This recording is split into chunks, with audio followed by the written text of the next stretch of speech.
I'll have to consult my manager first. Please, don't hang up. Okay. Jack nodded and decided to wait for her to do the consultation. After about 3 minutes of waiting, the lady on the other end of the phone finally spoke. Well, Mr. Jack, I guess you have great luck as the one that had booked pilot Gabriel Wadi has just said that the trip has been canceled. So, pilot Gabriel Wadi is available now.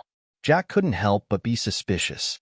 He wondered if it was true that the person had canceled the order, or it was just that a certain pot-bellied manager had heard that there was extra money somewhere and decided to change the pilot for the other person.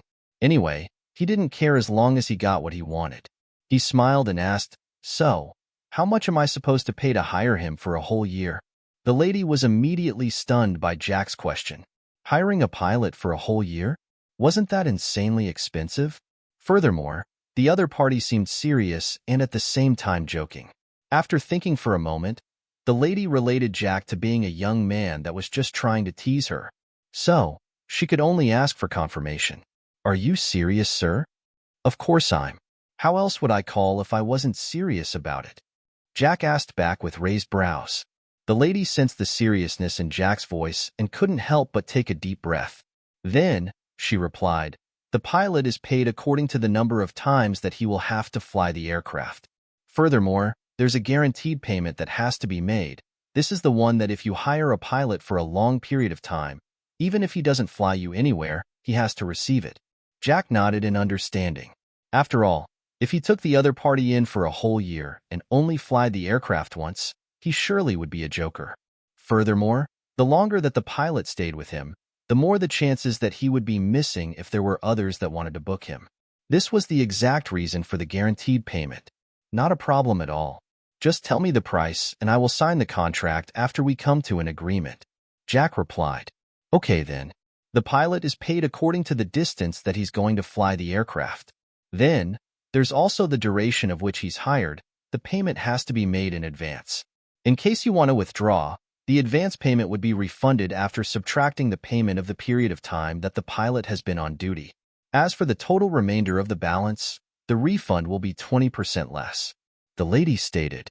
Jack could also understand what this implied, being refunded 20% less of the money that he'd paid previously. After all, if he made an appointment that they would have a trip in 3 days, the schedule of the pilot on that specific day would be filled up. So, if there was a person that wanted to get him, he wouldn't be able to as long as it was on that day. In other words, as long as booking was done, it would make the person stop receiving the other offers. In the end, if the one that did the booking decided to cancel it, the pilot would have lost a lot. 15% of the 20% was the one that was given to the pilot as compensation, while the other 5% was for the organization.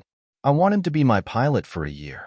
As for the number of times that he would be flying the aircraft, just assume that it's 10 days every month with the longest distance.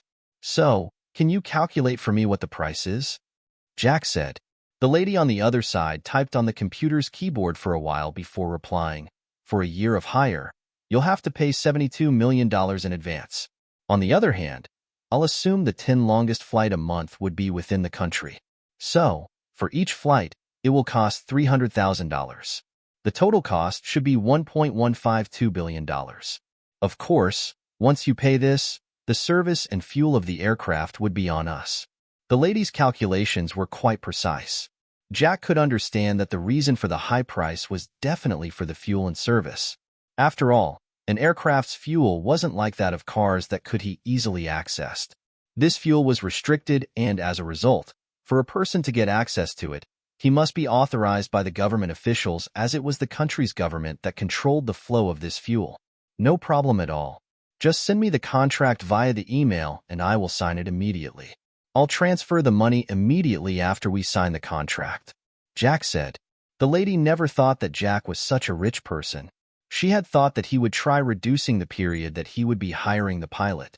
In the end, Jack was pretty serious about it and even agreed to complete the payment at this moment. Okay then, send me your details through your email. I'll send you a text of the email that you're supposed to send your details to after the call, the lady said enthusiastically. She was one of the people that offered online services. Although there were several that did it personally, there were those that operated through calls or online in the website. She was amongst them. Since Jack had placed such a big order, once it was completed, her commission this time would surely be high. So, the moment that the call ended, she sent over the email that Jack had to send his details to so that the contract could be drafted. After receiving the message, Jack immediately entered the mailbox present on his phone. He uploaded the scanned copies of his identity card and a few other required documents. After that, he decided to wait for them to draft the contract for him. As for the money, he could just transfer it via his phone, a privilege of his current black gold card. He was just thinking of leaving to get a printer and so on when his phone rang. On the screen, it was an unfamiliar number that Jack didn't know. He then wondered to himself, what's up with these calls today? So many calls. He wondered if the person calling him was a delivery person who had come to deliver his laptop. Looking at the time on the wristwatch, he found that it was only 5 minutes to 3 in the afternoon. Jack simply shook his head as he thought that it would be impossible for the delivery to be done at this time, as they said that it would be delivered in the evening. After hesitating for a moment, he received the call. Hello, who's this? Jack, where exactly in Inchoate City are you right now? A familiar but somehow unfamiliar voice reached Jack's ears. Jack frowned when he heard how rude the other party was. Not only had he not even greeted him, nor had he introduced himself, he went straight to asking for his location. Even if Jack was a retard, why would he give his location to a stranger? Of course he wouldn't do that. So, he coldly asked again, who are you? And why do you want to know of my location? Jack's question seemed to have stunned the other party, as there was absolutely no reply for almost a minute. Just when he was about to hang up, the other party finally replied, I'm your father. Then I'm your grandpa. How dare you just come from nowhere and claim to be my father? Jack was furious at this moment at the mention of the word father and couldn't help but curse at the other party. Father was the word that he had never liked to hear ever since he was at the Alfonso family, and this hadn't changed even at this moment. After all, he and his mother had gone through a lot, and as a result, he hated the fact that his father never cared about him and his mother. His mother always secretly shed her tears as she looked at a photo of her and the person that was supposedly to be his father. From that moment, he hated the person who dared to claim to be his father. As such, he hated the word father as long as it was related to him. So, the moment that he heard the other party claiming to be his father, his always suppressed anger and resentment burst out all at once. He threw several profanities that he had never done before at this moment, all of it just to vent his anger. After cursing for almost 10 minutes, it was at this time that his head cooled down for a moment. It was also now that the words that the other party said finally sank into his brain and were processed. Jack had never expected that the reason as to why he found the voice familiar was due to the fact that the other party was his father. Father? Jack muttered to himself at this moment. His eyes gazed at the void as he was in a daze. Just as Jack's mind was about to wander around Angel, the system's guide spoke, accompanied by a system prompt. Emergency mission program activated. Advance reward, professional combatant. Accompanying task that you'll have to complete so that you can permanently have the reward is as follows. Task: earn money by participating and winning a fighting competition. Time limit: 7 days. Jack. Emergency mission program activated. Advance reward, professional combatant. Accompanying task that you'll have to complete so that you can permanently have the reward is as follows.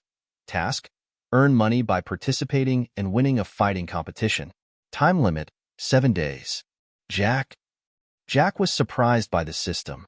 What the heck with the mission? Although he liked having even more skills that were offered by the system, he really was stunned by the fact that the system just offered him an ability or skill, without even there being some trigger.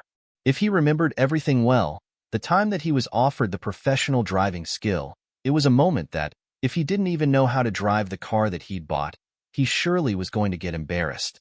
In such a situation, the emergency mission program was activated, and he was given the skill that allowed him to not embarrass himself. Now, he was being offered the professional combatant skill or ability. He wondered if he was in danger, or if he was supposed to fight someone. But, according to how things were, since he was inside his own mansion and there were several guards, it meant that he was supposed to be safe as long as a person with a gun didn't show up. System, what's up with this mission? Jack took a deep breath before asking. He was quite tensed at this moment as he felt some kind of premonition. It was as if there was some kind of danger that was looming around him. The system can see what the host needs at a specific time. So, it offers what is needed at the right moment. Since the emergency program has been activated, then it implies that there is a risk of someone beating you up or forcing you to do something. Since that is the case, you should accept the mission as soon as possible, or you might as well look for other countermeasures. Upon hearing the system's reply, Jack was now sure that there was something wrong. After all, according to the introduction about the system, it was one that came out of the blue planet. In other words, it was an alien. But all the same, it was useful. It had already proven its abilities by multiplying his income by 100 times, or giving him several rewards after he received his first income. With its ability to make the guards ignore the presence of the Eurocopter that wasn't there previously was already a show of its strength. Now that it had stated that he was in some kind of danger, he immediately decided to take action by accepting the mission. "I accept the mission," Jack stated. Mission accepted. Advance mission reward granted. Task: earn money by participating and winning a fighting competition. Time limit: 7 days. Failure to complete the task would lead to the host losing the ability as well as receiving the system's punishment. Till this moment, Jack wasn't sure what type of punishment the system administered to a person if he failed to complete the task on time. But he wasn't interested to test it on himself. Furthermore, he wasn't willing to lose the reward that he'd just received. Just as he was about to get immersed in his thoughts, he was forced out of that state by the warm current that ran through his body. Followed by that, some unfamiliar memories entered his mind and merged with his current ones. At this moment, he felt that his body contained unimaginable strength. He felt that he could shatter a wall with a single punch. But all of this was an illusion as he hadn't tested the limit of his strength yet. After a moment, he felt that there was something in his right hand. Looking at it, he found that he still had his phone. And the call was still ongoing, and at the same time, there was a male voice coming through. "Jack, are you there? This is an emergency. Tell me where you're right now." Dalton yelled. He had been trying to talk to him and ask for his current location, but at the end of it all, Jack didn't reply to any of his questions since he stopped cursing him. Jack got irritated by the other party's commanding tone. "Who are you trying to command? Do you even know me? You better get lost at this moment." As these thoughts passed through his mind, he hung up the call. There was nothing that could be spoken between the two of them as they were no different from strangers. After that, he immediately added this contact to the blacklist. After all, he didn't want someone to disturb his current life. After that, he began thinking of how things were. The system had given an emergency mission. On the other hand, Dalton was asking for his location. This implied that there was no coincidence at all. It implied that the danger that was coming was obviously related to Alfonso family in one way or the other. He sighed before going to the basement where there was a gym. Whirl, whirl, whirl. At this time inside a helicopter, Dalton's face darkened the moment that Jack hung up on him. He tried calling once again but found that he was blocked. He took a deep breath before turning to Steve as he asked, "Have they tracked his location?" Dalton wasn't an idiot. He knew that since Jack left the mansion on his own and was later informed that he had been expelled from the family, it was obvious that he wouldn't agree to go back with him. So, he decided to track his location during the call. But of course, the one that was tracking his location wasn't on the helicopter with them. Instead, he was back at the mansion. So, he had Steve call that hacker while he called Jack. The good thing was the fact that, although Jack had at a point stopped talking, he hadn't hung up yet. In other words, the duration should be enough for the hacker to get Jack's current location via the call. Yes. But I'm not sure if the location that has been stated is the real one. Steve stammered the moment that Dalton asked. Although he was quite angry at the fact that his useless half-sibling was the one that had been selected, he knew that he would have to give in at the moment. But the reason for stammering wasn't because he was afraid of Jack's counterattack. Not at all. It was absolutely something different. What's wrong with the location? Upon seeing Steve's expression, Dalton frowned as he asked. And not at all. It's just that the location doesn't seem like somewhere that Jack should be at. Steve replied. Let me see. Dalton frown deepened as he took the phone from Steve's hand. He looked at the location that had been sent over to them. There was a statement first. In Koet City, Windhill Residential Area, Prince and Princess Palace. Immediately below that was an attached screenshot of the locator. It showed that the call came from one of the two mansions. When Dalton saw this, he immediately frowned even more. Just like Steve, he didn't think that Jack could afford to live in such a place. After all, although they were not living in Koet City, as a neighboring city, they could easily get the information about this special palace. After thinking things through, he gave the pilot the location and asked him to fly over there. He had to get Jack back to Crystal City at all costs. If he failed, not only would the opportunity to have his family rise disappear, it might as well invite a calamity. Furthermore, there was still his father who would surely not let him go. After all, he made the decision behind his father's back. Jack didn't know that his current location was already exposed. Otherwise, he would have surely gotten out of the mansion to welcome them warmly. Anyway, currently, he was busy trying his strength inside the gym. The results were mind-blowing. Not only had his strength greatly increased, even his speed as well as reaction speed increased. The control of his own body had also heightened in such a way that there were no wasteful movements. His strength, speed, reaction speed, as well as other parameters that were related to his body were 5 times that of a healthy adult man. In other words, if an adult's strength was about 100 kilograms, his was 500. There was no need to talk about speed and whatever. After all, the improvement that Jack had just experienced wasn't like 1 plus 4 equals to 5. No, this was more than that. If he threw a punch, instead of it weighing 100 kilograms, it would be 500 kilograms. It was completely opposite of the 100 kilograms punches hitting a person 5 times. After testing his strength, Jack immediately went back to the loving room. He found that there was a missed call there. Upon checking it, he found that it was from the charter organization. He also saw that he still had one unread mail. So, he guessed that this was the contract that had been sent by the lady that was on charge of helping him. He clicked onto the mail and opened it. But just before he could start reading it, he heard a shout coming from outside his mansion. "I'm sorry, sir, but you cannot get in there without permission." "What do you mean that I cannot enter? My son is here. Are you trying to say that I can't see him?"